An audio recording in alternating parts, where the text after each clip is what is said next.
Mark, you do not believe what the administration, the Trump administration, is putting out about your brother now. Why?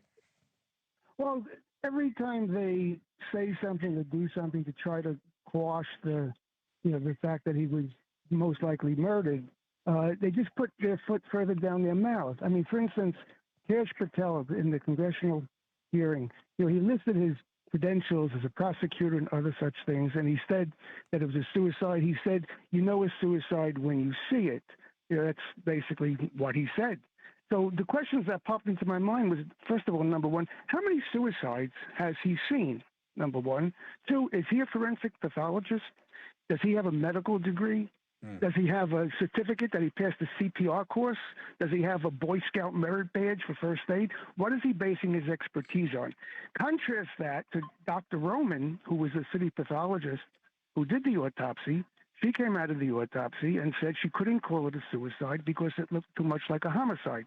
Dr. Michael Bodden, who was there on my behalf, who witnessed the autopsy, also concurred that it looked more like a homicide than a suicide. Now, was Kash Patel in the autopsy room? No. Was Kash Patel in the prison when they found Jeffrey? No, I don't think so. And if he was there, that raises even a bigger question. So every time they say something, I mean, when Kash Patel came out with that statement, I laughed at how stupid it was. And then they just released this video. This you're going to like. After the death, a few days after the death, Bill Barr, the Attorney General, said he saw that video and he saw that nobody went in or out of the tier, and that convinced him it was a suicide. And I heard that and I realized how stupid that was, because no one could get to that door, go in, kill somebody, leave completely undetected. That's like an asinine concept. So if Jeff was killed, he was either killed by somebody on the tier or when they locked up the tier. So that's one part of it.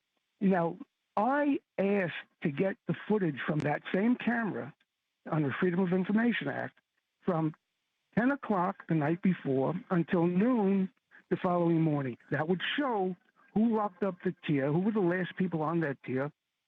And in the morning, it would show, Michael Thomas going in the guard and finding the body, and it would show what the situation was when they removed the body from the tier. I was initially told I couldn't get that footage because it was still an open investigation. Okay, I understand that. But then when the investigation was over, I asked for that footage again, okay? And I was now told that the cameras that were operating don't show that area. That's right. I have this in writing from the Bureau of Prisons, that the cameras that were operating I remember. don't show that. And I was very specific about the footage, and it's the same footage that Bill Barr saw. No, Mark, listen, I get it. I get it. And the transparency wasn't there. And then they said that there was a malfunction. Then they said they weren't coordinated. And look, I get why you guys are upset.